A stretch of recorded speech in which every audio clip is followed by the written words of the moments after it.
Hey, everybody.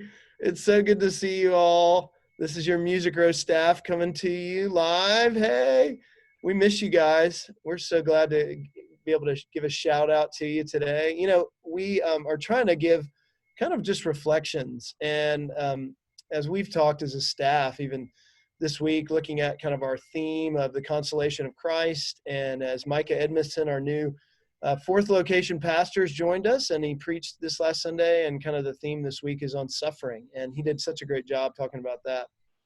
But just amongst other conversations and discussions we've had and questions, it's been such a good topic in the midst of everything that's going on. And I know for me, one of the uniquenesses of Christianity is that it really deals with suffering in such a different way. It doesn't just talk about suffering.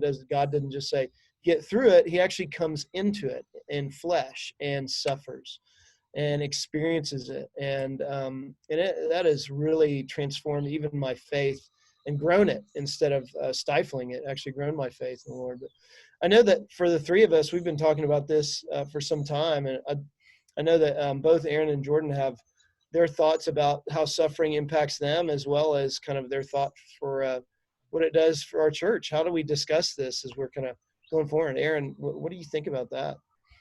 Yeah, something that really stood out to me from the sermon was that tough times are divinely purposed times. And when I'm in the midst of suffering, I really forget that. And I need people around me to remind me that the Lord is good and that it is a divinely purposed time in my life. And because I know, most of us are either we've just gone through suffering, we're in the midst of suffering, or it's coming. So it's something that all of us experience at some time. And we all need people around us to remind us of the Lord's goodness in the midst of it, and to remind us that that is a divinely purposed time in our life. Yeah, I think that's key for us. Georgia, what do you think for you as you've talked to parents and even discussed that kind of title with kids? I mean, how has that come forth with them? Yeah, I think this sermon series has been really kind of exciting in that these are a lot of big questions that kids ask all the time. And I think we forget that as adults, like, we have these questions too of, God, why do we have hard times? Why do we have suffering? The whys that you hear from your little kids. And we have that too. And I think that we have an opportunity to engage with our kids about it, and kind of learn together of, we're in a season of hard. And so why do we have hard things? Where is God in this? Is he near?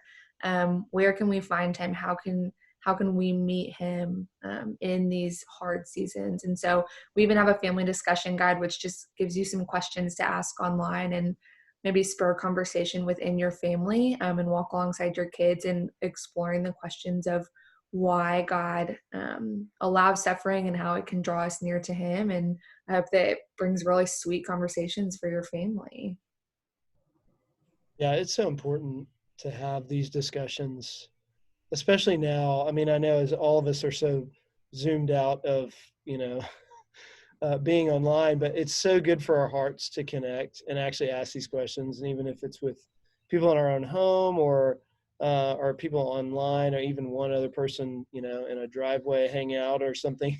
But we even have this time this Wednesday, tomorrow at 4:30, just for a half hour for people to join us if they want to talk about this topic and just connect. Because I think, as you're saying, that the space to have these questions and to talk about suffering also gives us room to know how loved we are in it, and to connect to one another as much as the Lord is connected to us in flesh through the Lord Jesus. So I'm so glad we got to do this and connect to each other, as well as kind of to our folks. Thanks everybody for joining us. And I hope that y'all have a great day and a great rest of the week. Hope to see you soon. Bye, Bye. everybody.